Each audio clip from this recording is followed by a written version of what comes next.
Assalamualaikum warahmatullahi wabarakatuh. Alhamdulillahirabbil alamin. Wassalatu wassalamu ala sayyidina Muhammadin wa ala alihi wa ashabihi ajma'in.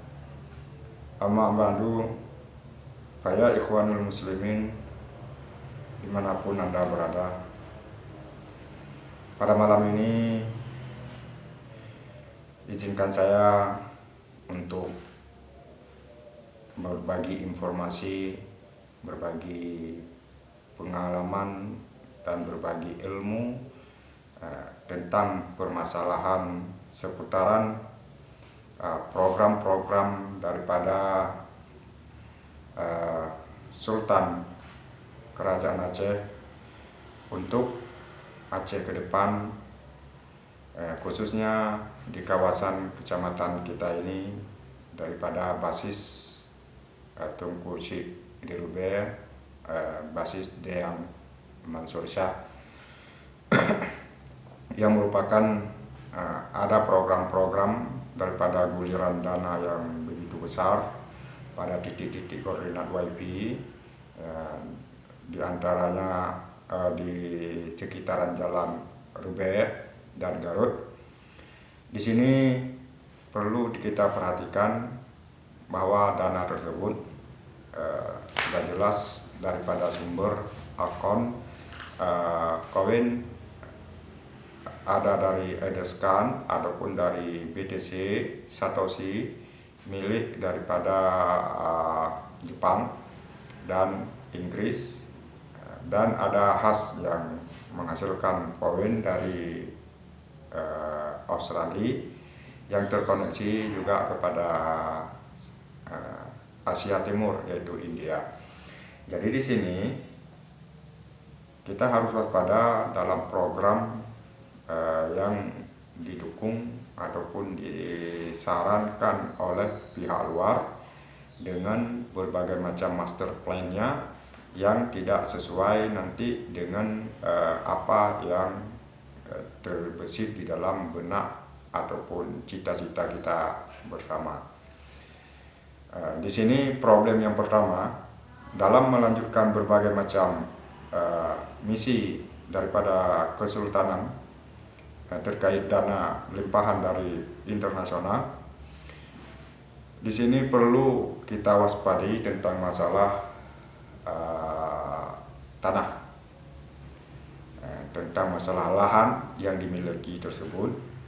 Kita harapkan jangan sampai pihak pemerintah, pihak yang berkecimpung dalam proyek mega proyek tersebut untuk mencaplok daripada lahan-lahan pribadi daripada punya rakyat yang sudah dibagi waris oleh nenek-nenek kita, kakek-kakek kita sejak tahun 1945. Walaupun kita kaji sejarah dari abad berdirinya Aceh, sudah kita kaji abad 16, 17, 18 sudah kita kaji, dan abad 19 tersebut sebenarnya tentang tanah-tanah pribadi sudah jelas. Jadi jangan sampai tanah aset milik pribadi daripada zuriat sultan dijadikan sebagai aset Pemda ataupun pemerintah. Contohnya di sini di lapangan kita di kawasan Kampung Are Delima, kawasan Geli Cirih yang kita sebut sebagai kawasan komplek Raja, Geli Raja, daripada sisi kiri ataupun sisi kanan kita dari Garut, itu merupakan Geli Raja milik Raja Hussein, yang Raja Hussein ini tersebut adik daripada Raja Zainal Abidin. Zainal Abidin Hussein ini merupakan anak daripada Tuanku Ibrahim. Tuanku Ibrahim merupakan keturunan daripada Deyang Mansur Shah, Bugis, yang merupakan Tuanku Ibrahim. Nama besarnya tersebar di seluruh Nusantara dan kekuasaannya melampaui pelabuhan-pelabuhan di Pulau Sumatera, Pulau Jawa, Pulau Kalimantan, Pulau Sulawesi, bahkan sampai ke Semenanjung Malaka. Dia orang besar, setara dengan kebesaran presiden sekarang dalam jangkauan bisnis dan hubungan bilateralnya, hubungan regionalnya di kawasan Asia Tenggara ini. Jadi Tuanku Ibrahim yang berbasis di Sumatera Utara melakukan terobosan-terobosan pembangunan baik infrastruktur ataupun education, pendidikan dan adat istiadat yang hasil daripada perjuangan beliau dengan kebesaran nama beliau daripada Cicit Dayang Mansur Shah sudah menghasilkan apa yang kita lihat, kemajuan daripada kota Medan yang luar biasa, merupakan kota terbesar ketiga di Indonesia, juga termasuk kota produktif, kota industri, dikarenakan internasional tahu di mana berbasisnya Sultan, disitulah terjadi perkembangan baik segi ekonomi ataupun segi pendidikan. Jadi di sini tentang masalah Tuanku Ibrahim yang syahid dia di Banda Aceh, ketika ingin menduduki kota raja, dia syahid di Lambada dan dikuburkan di Lambada. Di kawasan Indrapuri, dikarenakan itu dia kembali kepada tempat daripada basis eyang-eyangnya dahulu daripada kerajaan masa purbakala, yaitu kerajaan Indrapurba ataupun Indrapuri, yang sebenarnya dia berasal dari kerajaan di Sigli Indrajaya. Kerajaan Indrajaya ataupun dikatakan dengan kerajaan Sedu yang berbatasannya sekitaran lereng Gunung Selawah sampai kepada Indrajaya, Cande, Garut, Brunun, itu termasuk kerajaan di bawah kekuasaan daripada Indrajaya ataupun kerajaan Sedu yang dipimpin oleh seorang pemimpin daripada zuriat Rasulullah, daripada keturunan Husain, yang bernama Firmansyah, dan seterusnya kepada Zainal Abidin, dan seterusnya kepada Alauddin Riayat Shah, dan terusnya menjadi kerajaan Sedu ini menjadi namanya Kecamatan Delima. Indrajaya terpisah dengan Kecamatan Delima dengan Indrajaya. Jadi Indrajaya yang dulu dia meliputi kawasan Cirih, kawasan sampai ke Cirih, ke Gili Cirih itu Indrajaya. Jadi basis daripada Gili Cirih tersebut merupakan tempat berbasisnya kerajaan daripada Indrajaya yang diwariskan lahan tersebut kepada anak daripada Tuanku Ibrahim, Husain. Sedangkan Tuanku Zainal Abidin berada pada posisi di Kemangan, Tuanku Zainal Abidin, dan punya keturunan, karena yang raja yang diambil daripada keturunan Tuanku Zainal Abidin. Di sini Tuanku Zainal Abidin punya anak yang bernama Tuanku Mahmud Shah, Tuanku Sulaiman, Tuanku Mahmud Shah, dan punya anak Tuanku Muhammad Daud Shah. Jadi Tuanku Sulaiman anak daripada Zainal Abidin, Tuanku Sulaiman dan punya anak Mahmud, sedangkan Muhammad Daud adiknya Sulaiman, Muhammad Daud Shah adiknya Sulaiman. Sedangkan Husain adik daripada kakek daripada orang tua Mahmud Shah yang bernama Husain, yaitu adik Zainal Abidin. Ceritanya dia syahid dua-duanya adik abang di kawasan sebelah sungai Tungsi Dirube, pas persis di kawasan Pedaya. dengan kabarnya ada 2 adik abang yang syahid di situ, Husain dan Zainal Abidin, ayah daripada Tuanku Mahmud Syah. Ini kita perlu telisik lagi karena ada riwayat versi yang satu lagi itu namanya Abdullah daripada keturunan tali Banta Hashim Husain daripada Perlak. Ya, jadi tentang masalah Tuanku Zainal Abidin dan Husain yang menjadi sebagai pewaris aset individu di kawasan Gleciri adalah Husain. Husain baik di sebelah kiri maupun di sebelah kanan. Di sini kita selisih keturunan daripada Husain, termasuk ada yang mengatakan daripada Sa'ad, Muhammad Arbi, Abu Hanafiyah, Abbas ya, dan sebagainya macam, termasuk Sultan Mahmud, Raja Mahmud, Nek Abu Bakongan yang daripada keturunan Tengku Syekh, yang tali laki-lakinya Tengku Mahmud, ayah daripada Nek Abu yang berada di Bakongan, dan Abu Abbas. Yang Abbas ini yang katanya ada anak bersaudara Abu Wahab Selimung, katanya satu riwayat dengan Abu Hanafiyah, karena Hanafiyah bin Abbas, Abu Wahab Selimung juga bin Abbas.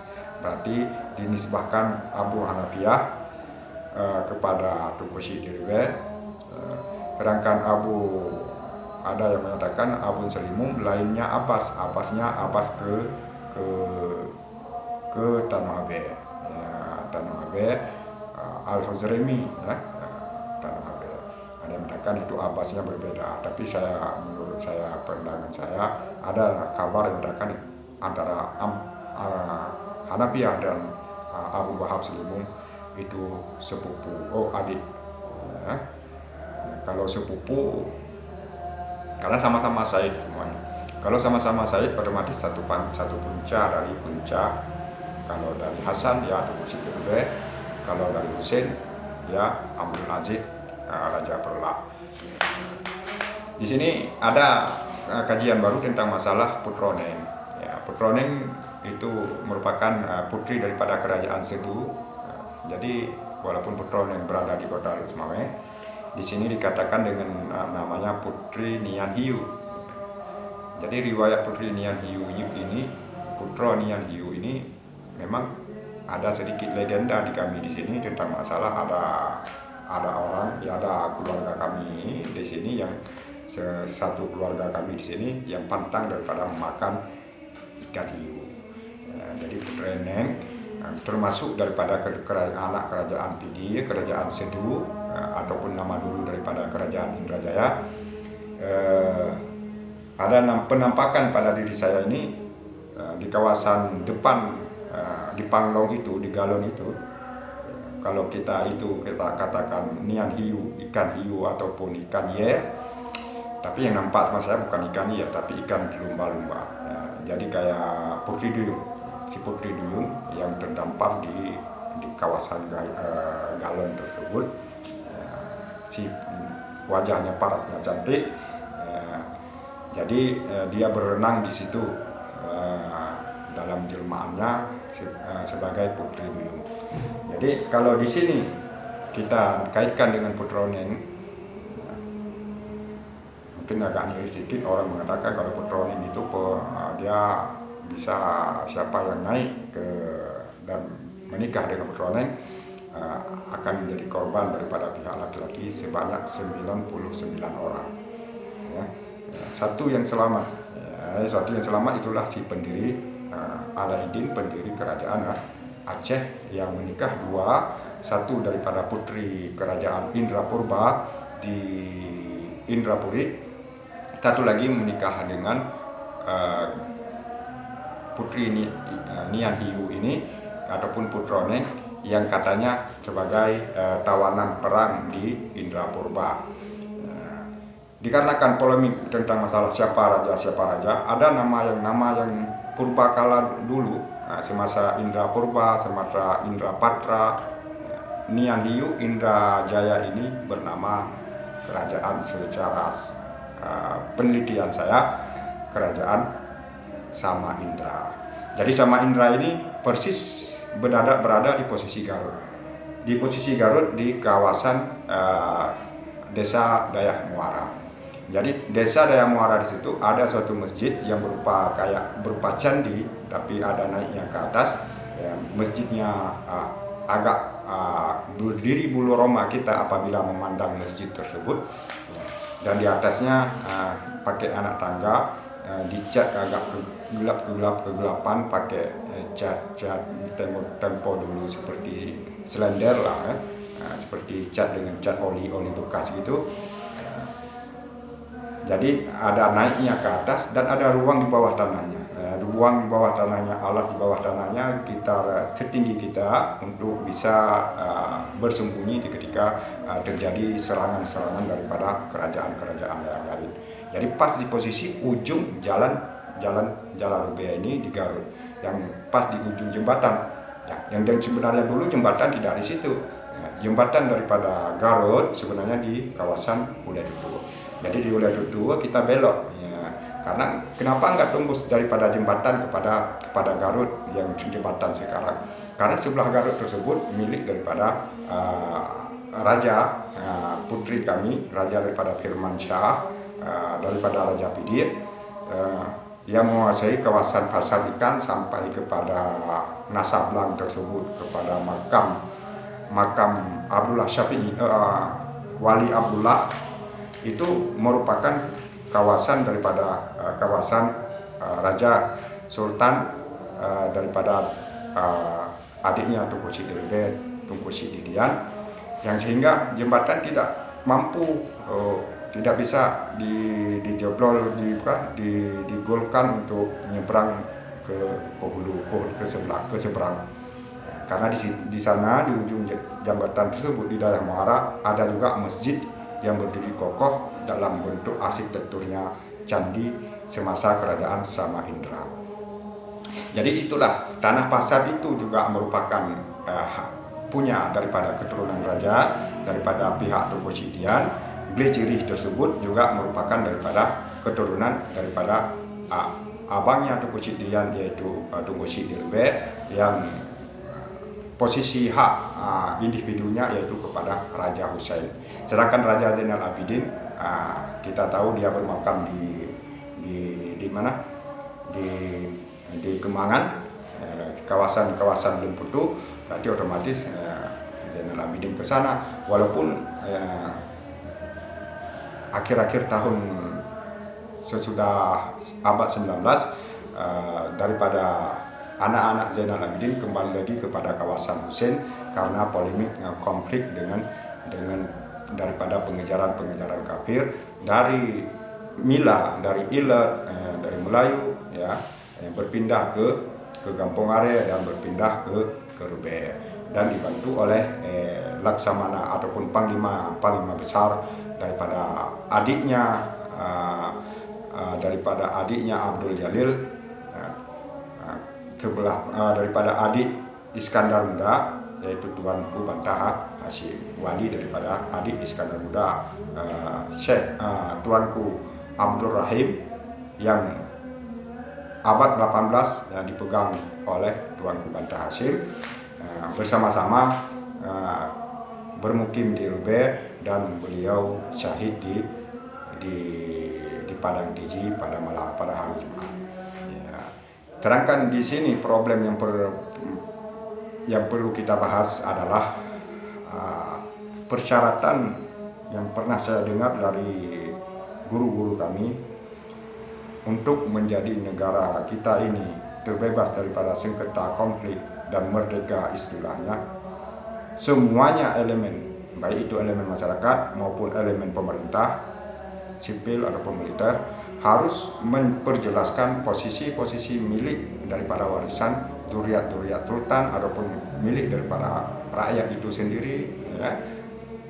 Tanah yang paling spesifik memang pembahasannya adalah lahan tanah, karena itu kalau dulu nggak ada honorium seperti uang, seperti gaji yang sekarang ika-ikanya nggak ada, cuman yang ada gaji, jerih payah, honor daripada tenaga-tenaga kerja kerajaan, itulah kotak petak-petak sawah, petak-petak tanah. Jadi kalau sudah ditunjuk oleh orang-orang arif, orang-orang sultan, kadi-kadi, pemangku-pemangku adat, pemangku-pemangku kerajaan yang dulu, yang termasuk dalam istilahnya tuhapet, dalam suke-suke, itu absah, legal, bukan ilegal. Seperti di sini di Gleceri itu kawasan Raja Hussein. Jadi sebenarnya kalau kawasan raja milik Raja Hussein yang dipermasalahkan di situ, yang tinggal di situ adalah zuriat daripada Raja Hussein, termasuk daripada Sa'ad bin Hussein kan, termasuk Muhammad Arbi kan, yang dari sini. Jadi kalau memang yang masuk daripada orang lain, ini kita sambalkan sebagai orang yang pengelola lahan, boleh diambil satu tempat yang untuk dia sebagai mondok, sebagai tempat tinggalnya, tidak melebihi. Jadi kalau diwariskan kepada anak cucu daripada si pengelola lahan tersebut, jadi habislah punya sultan. Habis punya sultan di sini punya pertanggungjawaban. Di sini perlu terjun daripada pihak arif, pihak kadi, pihak hukum dalam masalah tanah yang telah ditunjuki, lahan yang telah ditunjuki kepada sultan, itu diharapkan bisa diwariskan kepada anak dan duriat daripada sultan. Dan kalau ada sekarang sudah berdiri rumah-rumah daripada orang-orang pengelola ataupun pekebun dan sebagainya macam, di sini ada kebaikan niat sultan. Apalagi kalau zaman virtual juga sudah dikuasai oleh orang pihak sultan dengan dana yang melimpah yang luar biasa. Kita atur manajemen yang lebih bagus tentang masalah penempatan orang yang sudah menduduki lahan daripada sultan tersebut, dengan istilah ada satu prioritas. Mereka yang menjaga tersebut kita kasih kunci satu rumah, apabila rumah tersebut mungkin dibuat dalam bentuk sistem rumah susun, rumah rusunawa.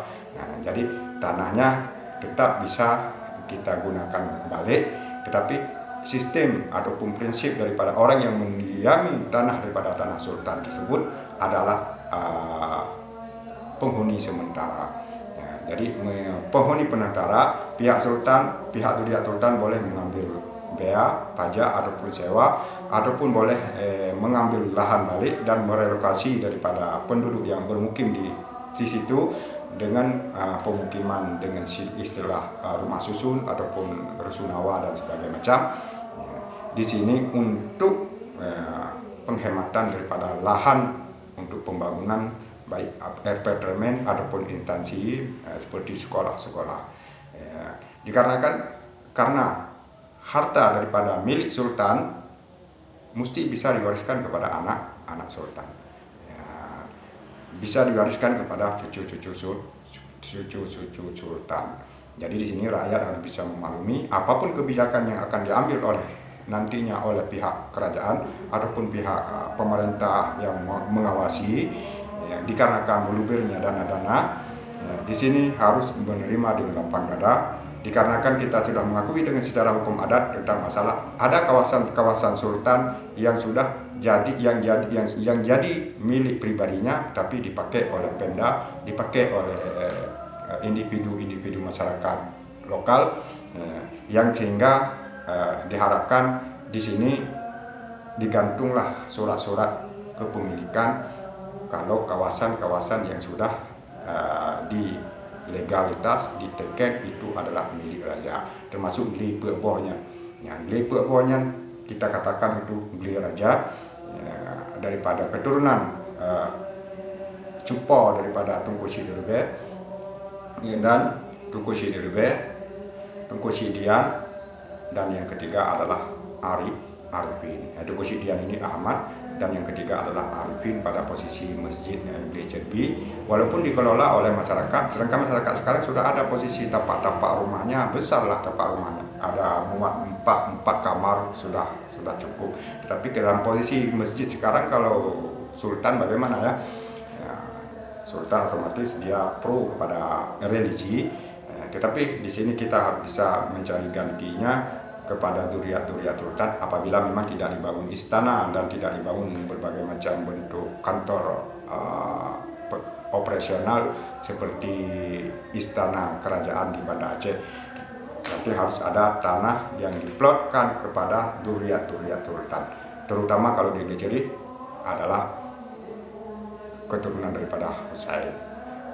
Termasuk daripada sini kami adalah Sa'ad, daripada anak keturunan Hasan Tunku Sidi Lube menikah daripada dengan putri daripada keturunan Husain di Pedaya, dengan yang bertalian saudara dengan Banta Hashim. Sedangkan Banta Hashim adalah keturunan daripada Husain Abdul Aziz Raja Perlak. Juga begitu dengan Iskandar Muda, Sultan Iskandar Muda. Jadi tentang problem di sini nanti akan muncul problemnya juga di Banda Aceh tentang masalah hum daripada Sultan Iskandar Muda. Nanti ada masing-masing ada yang legalitas daripada ahli waris yang absah, termasuk hum adapun kawasan pemakaman daripada Syekh Abdul Rauf As-Singkili. Nanti ini dijaga, pemerintah tugasnya adalah menjaga dan memberikan kepada yang berhak. Itu tentang masalah lahan.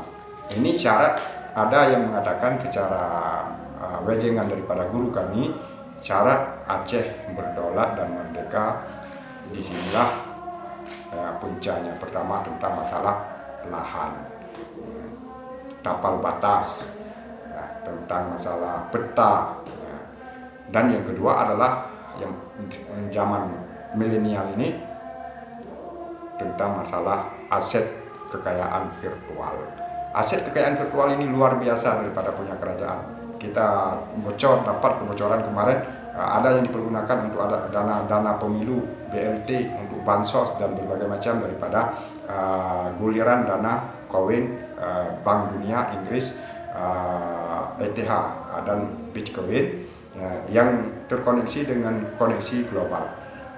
Jadi kalau diambil daripada akun milik kerajaan sultan, di sini harus ada detail dan pertanggungjawaban daripada setiap, baik itu GC, Sekdes ataupun setiap muspika, untuk mempertanggungjawabkan individu-individu yang mengambil dana tersebut, karyawan-karyawan yang mengambil daripada akun dana tersebut dengan menggulirkan ilmu hidup doorstopnya, sedangkan doorstop terbuka dengan email akun yang bersangkutan yang terregister di bank global, dan memindahkan saldo kepada rekeningnya, kepada akunnya masing-masing, baik itu karyawan. Ini harus bisa dipertanggungjawabkan secara hukum dan harus ada daripada borok. Harus ada jaminan. Jadi kalau diambil 5M, yang ada jaminan dia cuma satu nalih daripada blank, ya tidak sebanding, berarti uang tersebut harus dikembalikan. Jadi yang sebanding dengan borok yang bisa diambil. Ada satu mobil, berarti ambillah satu mobil. Jadi boroknya mobil. Jadi dalam artian utang yang mesti dibayarkan oleh si pengambil, baik itu karyawan, baik itu guru-guru, baik itu daripada pihak muspika, karyawan PNS di kecamatan, bahkan sampai kepada kabupaten.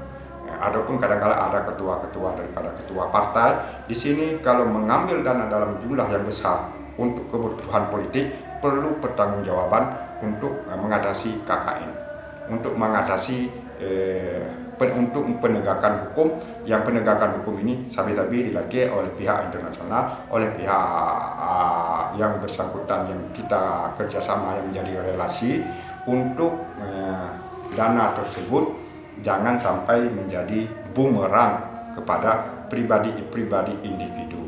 Kadang-kala ada anak-anak yang sekarang sudah bisa karena lagi ngetren, ya, jadi pandai, jadi dia sudah jadi kaya sebelum dia melangkah pada fase-fase kehidupan seperti orang-orang dulu, ya. Baru umur belasan tahun sudah kaya karena dia pandai mengambil saldo daripada akun yang terbuka di doorstop orang tuanya di rumah. Di sini perlu pertanggungjawaban dengan detailnya untuk terlepas kita beban, karena ini utang. Ada satu dalam tafsir kita dapatkan, dalam tafsir Jalalain kita mendapatkan ada kewajiban nanti dalam satu firman Tuhan Islam ini untuk memberikan milik daripada aset kekayaan dalam bentuk dinar ini. Jadi ketika diserahkan kepada pihak-pihak yang kita kerjasama tersebut, maka kita ini terbebas daripada teror orang non-muslim, terbebas daripada teror Israel. Jadi kalau punya orang lain ya kita. Tapi di sini ada problem sedikit, karena kita sudah termasuk anggota TCP, jadi mereka sedikit agak lunak. Tetapi yang paling kacau ataupun yang paling problemnya yang tidak bisa kita selesaikan, terjadi pembuangan blacklist yang sehingga daripada porsi saldo untuk internasional besar menjadi kecil. Jadi ketika menjadi kecil maka tidak lagi mencukupi untuk operasional, saldo untuk operasional baik pemerintah lokal ataupun pemerintah pusat, bahkan pemerintah tingkat Departemen PBB. Di sini perlu kita takuti dan kita waspadai kepada anak-anak, jangan serempangan, jangan menjadi sebagai alat permainan, karena ini permainan tentang masalah keuangan negara, keuangan kesultanan, karena merembes kepada penjajahan era baru nanti. Demikian supaya bisa dimaklumi siapa saja yang mengupdate berita saya ini untuk bertindak dan bertugas menjaga aset, semua aset, baik aset tetap maupun aset virtual ataupun aset yang berjalan. Sebelum vonis tentang hukuman nanti yang kadang-kala tidak bisa kita elakkan, kupu taruh di mata, terkadang hukuman sudah putus. Jadi sebelum putus hukuman final, di sini introspeksi diri, tanyakan pada diri sendiri, dari mana yang lu mau? Ya kan? Anu lu dari mana yang tanyakan? Karena tentang masalahnya gok lebih detail tatat, lebih jeli tatat. Tanya baru belajar, dikasih kesempatan belajar, tapi jangan sampai kerugian. Billahi taufiq wal hidayah. Assalamualaikum warahmatullahi wabarakatuh.